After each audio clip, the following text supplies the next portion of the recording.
வாழ்க வளமுடன் நண்பர்கள் அனைவருக்கும் வணக்கம். நான் உங்கள் நண்பன் Arjun, SEBI registered research analyst. இன்னைக்கு 17th பிப்ரவரி போஸ்ட் மார்க்கெட் ரிப்போர்ட் பார்த்துடலாம். அதாவது மோஸ்ட் ஆஃப் த மார்க்கெட் எல்லாமே வந்து ஷட் டவுன் எஸ்டர்டே. அதனால எஸ்டர்டே நம்ம மார்க்கெட்டு நியர்லி 200 பாயிண்ட்ஸ் ஹையில் போயிருந்துச்சு.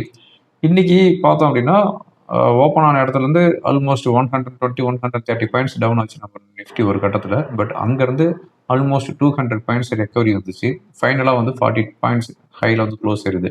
ஸோ இந்த 2 நாளாக வந்து பாசிட்டிவாக க்ளோஸ் ஆயிருது நம்ம மார்க்கெட்டு. இப்போ ஃபர்தராக எப்படி இருக்க போகுது, நிஃப்டியோடைய சப்போர்ட் அண்ட் ரெசிஸ்டன்ஸ், முக்கியமான நியூஸ்லாம் என்னென்னா அப்படிங்கிறத எல்லாத்தையும் பார்த்தலாம். எங்கேயும் ஸ்கிப் பண்ணால் பாருங்கள். இதுவரை என்னுடைய யூடியூப் சேனல் சப்ஸ்கிரைப் பண்ணல அப்படின்னு சப்ஸ்கிரைப் பண்ணிட்டு பாருங்கள். ஓகேங்களா? ரைட். அதாவது எஸ்டர்டே வந்து US market shut down, presidential day அப்படிங்கிறனால. இன்னைக்கு மார்னிங் ஏசியன் மார்க்கெட் பார்த்தோம் அப்படின்னா ஜாப்பனீஸ் நிக்கி 0.5% டவுனில் தான் க்ளோஸ் ஆகுது. சைனீஸ் மார்க்கெட்டு 1 வீக் வந்து ஷட் டவுனு. நம்ம gift Nifty almost 40 to 50 points down தான் இண்டிகேட் பண்ணிட்டு இருந்துச்சு. அதாவது 25,650 ஓப்பன் ஆச்சு. அதுக்கப்புறமா வந்து 25,650 இருந்து 25,570 வந்துச்சு. ஆல்மோஸ்ட் 130-140 பாயிண்ட்ஸ் டவுன்ல இருந்துட்டு அங்கேருந்து 200 பாயிண்ட்ஸ் பவுன்ஸ் ஆச்சு. 25,770 இன்னைக்கு வந்து ஹை வந்துச்சு. ஓகேங்களா? இன்னைக்கு ஃபைனலாக சென்செக்ஸ் 173 பாயிண்ட்ஸ் ஹையில் க்ளோஸ் ஆகுது, 0.21%. நிஃப்டி 42 பாயிண்ட்ஸ் ஹையில் க்ளோஸ் ஆகுது, 0.17%. 25,725 செட்டில் இருக்குது. ப்ராட் இண்டீசஸை பொறுத்தவரையும் mid and small cap 0.3% to 0.5% ஹையில் க்ளோஸ் ஆகுது. செக்டார் வைஸ் பார்த்தோம் அப்படின்னா லைக் பிஎஸ்சி பேங்க் 2% ஹையில் க்ளோஸ் ஆகுது. அதாவது பிஎஸ்சி பேங்க் தான் வந்து பேங்க் நிஃப்டி வந்து லிஃப்ட் பண்ணிட்டு இருக்குன்னு வச்சுக்கோங்களேன். ஐடி இண்டெக்ஸ் 1%, மீடியா இண்டெக்ஸ் 0.5% ஹையில் க்ளோஸ் ஆகுது. மெட்டல் 1% டவுனில் க்ளோஸ் ஆகுது. ஓகேங்களா? இதுதான் போஸ்ட் மார்க்கெட் ரிப்போர்ட்டு. இப்போ இருக்கிற முக்கியமான நியூஸ் என்ன அப்படின்னு பார்த்தோம் அப்படின்னா, அதாவது Jio political tension slightly increase ஆயிருக்குது. ஈரான் ஹார்மூஸ் அப்படிங்கிற ஜோன் வந்து ஷட் டவுன் பண்ணிக்கிறாங்க. அதாவது ஹார்மூஸ் ஜலசந்தி அப்படின்னு சொல்லுவாங்க. அங்கே வந்து மிலிட்ரி ட்ரில்ஸ் வந்து ஸ்டார்ட் பண்ணிக்கிறாங்க. குளோபல் லெவலில் 20% ஆஃப் க்ரூடு இந்த ஹார்மூஸ் ஜலசந்தியை தான் வந்து கிராஸ் பண்ணி போயாகணும். அதனால அந்த ஏரியா வந்து ஈரான் வந்து ஷட் டவுன் பண்ணிக்கிறாங்க. அதுக்கு அடுத்ததான் வந்து ஈரான் யூஎஸ் நியூக்ளியர் டாக் நாளைக்கு ஜெனீவால நடக்குது அப்படின்ட்டு ஒரு நியூஸ் வந்துருக்குது. ஓகேங்களா? அதுக்கடுத்து வந்து யூஎஸ் உடைய நேஷனல் டெப்ட்டு வருஷத்துக்கு 2.4 ட்ரில்லியன் யூஎஸ் டாலர் வந்து இன்க்ரீஸ் ஆகிட்டு இருக்குது. அதாவது இப்போ இருக்கிற யூஎஸ் உடைய மொத்த கடன் எவ்வளவு அப்படின்னா 39 ட்ரில்லியன் யூஎஸ் டாலர் இருக்குது. இது வந்து 2036ல் 64 ட்ரில்லியன் யூஎஸ் டாலராக வரும் அப்படிங்கிற மாதிரி ஒரு ஃபோர்காஸ்ட்டை கொடுத்துருக்குறாங்க.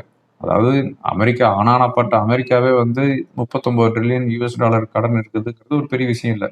ஒரு ஸ்டேட் கவர்மெண்ட் 10 லட்சம் கோடி கடன் வச்சிருக்கிறாங்க. அது மட்டும் இல்லாமல் 10 லட்சம் கோடி ஒரு ஸ்டேட் கவர்மெண்ட் கடன் வச்சுட்டு அடுத்த வருஷம் நாங்கள் இன்னமும் வந்து 1.25 லட்சம் கோடி வந்து கடன் வாங்கலாம்னு இருக்கோம் அப்படின்ட்டு ஒரு ஓப்பன் ஸ்டேட்மெண்ட் கொடுக்குறாங்க. ஸோ நம்ம வந்து அமெரிக்காவை பற்றி நம்ம வந்து பேசணும்னு அவசியம் இல்லை. ஒரு ஸ்டேட் கவர்மெண்ட் இந்த அளவுக்கு வந்து கடன் வச்சுட்டு இருக்கும்போது அமெரிக்கா ஏமாத்துறோம். ஓகேங்களா? ரைட். அதுக்கு அடுத்ததான் வந்து பார்த்தோம் அப்படின்னா ருபி இன்னைக்கு 90.67 செட்டில் ஆகுது. எஸ்டர்டே வந்து 90.65. இந்த ருபி இந்த ட்ரேட் டீல் முடிஞ்சதுக்கு அப்புறம் 91 மேலேயும் போல 90க்கு கீழேயும் வரல. இந்த 90லேருந்து 91க்குள்ளேயே வந்து சுற்றிக்கிட்டு இருக்குது. பட் மார்க்கெட் இன்க்ரீஸ் ஆக ஆரம்பிக்கும் போது ஒரு பாசிட்டிவ் வைப் வந்துச்சு அப்படின்னா ருபி வந்து நல்லா ஒரு ஸ்ட்ராங் ஆகிறதுக்கான வாய்ப்புகள் இருக்குது. ஓகேங்களா? அதுக்கடுத்து வந்து Kalyan jewellers promoters 4.65 lakh shares வாங்கிக்கிறாங்க. அதாவது 4,65,000 ஷேர்ஸ் வந்து கல்யாண் ஜுவல்லர்ஸ் ப்ரொமோட்டர்ஸ் வந்து பை பண்ணிக்கிறாங்க. அது மட்டும் இல்லாமல் பிப்ரவரி 9th அன்னைக்கு ஆல்மோஸ்ட் 5 லேக் ஷேர்ஸ் வந்து பை பண்ணிக்கிறதா ஒரு நியூஸ் வந்து கொடுத்துருக்குறாங்க. ஸோ கிட்டத்தட்ட 9.5 லட்சம் ஷேர்ஸ் வாங்கியிருக்கிறாங்க கல்யாண் ஜுவல்லர்ஸோடைய ப்ரொமோட்டர்ஸு. அதானி ஏஐயில் வந்து இன்வெஸ்ட்மெண்ட் பண்ணுறதா சொல்லியிருக்கிறாரு. அதாவது 100 பில்லியன் யூஎஸ் டாலருக்கு இன்வெஸ்ட்மெண்ட் பண்ணுறதா ஒரு நியூஸ் வந்துருக்குது. எஃப்ஐஸ் இன்னைக்கு 995 crore வந்து பை பண்ணிக்கிறாங்க. டொமஸ்டிக்கு 187 crore வந்து பை பண்ணிக்கிறாங்க. ரெண்டு பேரும் சேர்ந்து ஆல்மோஸ்ட் 1,200 crore அரௌண்ட் வந்து பை பண்ணிக்கிறாங்க. ஐஏஎஃப்எல் ஃபைனான்ஸு அதாவது நான் கன்வெர்டபிள் டிபெஞ்சர்ஸ் இன்னைக்கு வந்து லான்ச் பண்ணாங்க 500 crore. அது வந்து வித்தின் ஹவரில் அந்த 500 crore வந்து ஃபுல்லி சப்ஸ்கிரைப் ஆயிடுச்சு. இன்ஃபோசிஸ் ஆந்த்ராபிக் கூட கொலாபரேஷனில் பேச்சுவார்த்தை நடந்துட்டு இருக்குது அப்படின்ட்டு ஒரு நியூஸ் ஒன்று வந்துருக்குது. ஸோ இது வந்து இன்ஃபோசிஸுக்கு ஸ்லைட்லி பாசிட்டிவ் நியூஸ். பட் அதனுடைய அவுட்கம் என்ன அப்படிங்கிறது கிளியராக தெரியல. இன்னைக்கு எந்த ஒரு இம்பார்ட்டன்ட் ஈவெண்ட் இல்லை.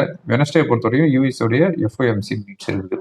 இந்த வீடியோ ரெக்கார்ட் பண்ணிட்டு போது US market 100 points nearly down trade ஆகிட்டு இருக்குது. இப்போ ஓவரால் மார்க்கெட் எப்படி இருக்குது அப்படின்னு பார்த்தோம் அப்படின்னா அதாவது லாஸ்ட் ஃப்ரைடே 25,450 வந்துட்டு 25,500 நியர்லி வந்து க்ளோஸ் ஆச்சு, சப்போர்ட் ஜோன் க்ளோஸ் ஆச்சு.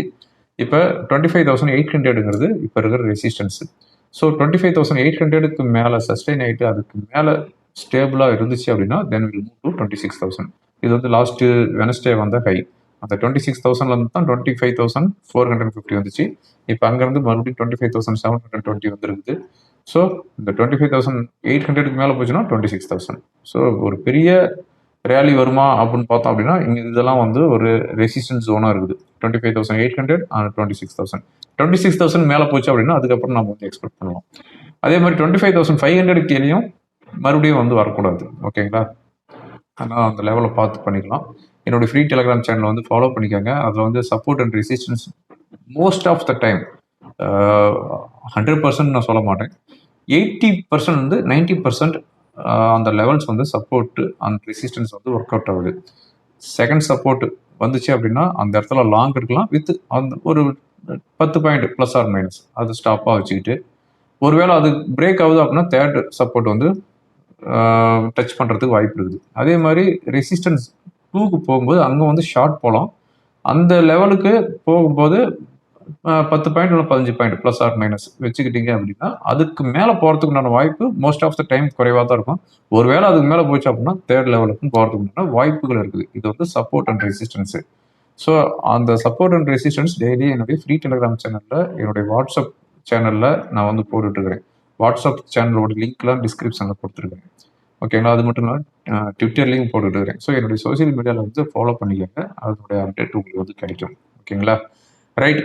இப்போ ஓவரால் மார்க்கெட் கண்டிஷன் தான். டெக்னிக்கலாக என்ன இண்டிகேட் பண்ணுது, சென்செக்ஸோடைய ஓப்பன் இன்ட்ரெஸ்ட் என்ன இண்டிகேட் பண்ணுதுங்கிறத பார்த்துடலாம். இப்போ நான் பார்த்துட்டு இருக்கிறது சென்செக்ஸோடைய ஓப்பன் இன்ட்ரெஸ்ட் 83,500 கால் அண்ட் புட்டில் ஆல்மோஸ்ட் ஈக்குவல் ஓப்பன் இன்ட்ரெஸ்ட் ஆகுது. பட் இது வந்து ஒரு சொல்லிக்கிற மாதிரி உண்டான ஓப்பன் இன்ட்ரெஸ்ட் இல்லை. அதனால் லைவ் மார்க்கெட்டில் தான் இதனோட அப்டேட் கிடைக்கும். நமக்கு வந்து சென்செக்ஸோடைய எக்ஸ்பிரி தேர்ஸ்டே தான். ஸோ இது வந்து ஒரு நாள் அட்வான்ஸாக உங்கள்கிட்ட வந்து ஷேர் பண்ணுறேன்னு வச்சுக்கோங்களேன். இப்போ நான் பார்த்துட்டு இருக்கிறது கோல்டு, அதாவது மேலே இருக்கிறது கோல்டு, கீழே இருக்கிறது சில்வர் ஃபியூச்சர் ட்ரேடு. இப்போ வந்து நம்ம டாலரில் பார்த்துடலாம். அதாவது கோல்டை பொறுத்தவரையும் லைக் இதுதான் ரெசிஸ்டன்ஸ். $5,100 ரெசிஸ்டன்ஸ். 5,100 to $125 ஒரு ஸ்ட்ராங் ரெசிஸ்டன்ஸ் ஜோன். இதுக்கு மேலே போச்சு அப்படின்னா தான் ஃபர்தராக கொஞ்சம் அப் சைடு மூவ்மெண்ட் எதிர்பார்க்கலாம். அன்டில் தென் ஒரு செல்லிங் ப்ரெஷர் எதிர்பார்க்கலாம். இது இறங்குச்சு அப்படின்னா $4,750 வர்றதுக்கு வாய்ப்பு இருக்குது. அதை பிரேக் பண்ணிச்சு அப்படின்னா $4,650 வர்றதுக்கான வாய்ப்புகள் இருக்குது. ஸோ ஹையர் லெவலில் காஷியஸாக இருங்க. ஃப்ரெஷ் பையிங்கை வந்து அவாய்ட் பண்ணுங்கள் கோல்டு அண்ட் சில்வரில். ஓகேங்களா? இப்போ நம்ம பார்த்துட்டு இருக்கிறது நிஃப்டியோடைய 1 hour கேண்டில் நான் சேஞ்ச் பண்ணிக்கிறேன். 1 hour கேண்டில் நம்ம பார்த்துட்டு இருக்கிறோம். அதான் எஸ்டர்டே போட்டிருந்த லைனே தான் இருக்குது. இப்போ பொறுத்தவரையும் இப்போ ரெசிஸ்டன்ஸ்னால் 25,800 தான். இந்த 25,800 தான் எஸ்டர்டேவும் போட்டிருந்தேன். இதே லைன் தான். இதுக்கு மேலே சஸ்டெயின் ஆகுது அப்படிங்கிற பட்சத்தில் 25,900 வரைக்கும் போகிறதுக்கான வாய்ப்புகள் இருக்குது. சப்போர்ட் அப்படின்னு பார்த்தோம் அப்படின்னா 25,650, தேர் ஆஃப்டர் 25,570. ஓகேங்களா? பேங்க் நிஃப்டி என்ன இண்டிகேட் பண்ணுது அப்படின்னு பார்த்தோம் அப்படின்னா இப்போ இருக்கிற ரெசிஸ்டன்ஸ் 61,400. 61,400ங்கிறது ரெசிஸ்டன்ஸ். சப்போர்ட் அப்படின்னு பார்த்தோம் அப்படின்னா 61,000, தேர் ஆஃப்டர் 60,750. ஓகேங்களா? வாவ், இந்த இன்ஃப்ளூயன்சருக்கு 1 million ஃபாலோவர்ஸ் இருக்காங்க. ஆமா, அதனால தான் நான் இவர் சொல்ற டிப்ஸ்ல பணம் போட போறேன். அதிக ஃபாலோவர்ஸ் இருந்தா அவர் சொல்ற நிதி ஆலோசனையும் சரியாயிடுமா? ஆனா அவர் இலவசமா ஆலோசனை சொல்றாரு. யோசிங்க, இலவச ஆலோசனைக்கு பின்னாடி அவருக்கு வேற ஏதாவது பலன் இருந்தா மின்னுவதெல்லாம் பொன்னல்லன்னு சொல்லுவாங்க. அதுவும் கரெக்ட் தான். ஆலோசனைய ஃபாலோவர்ஸை பார்த்து இல்ல, திறமையை பார்த்து கேளுங்க.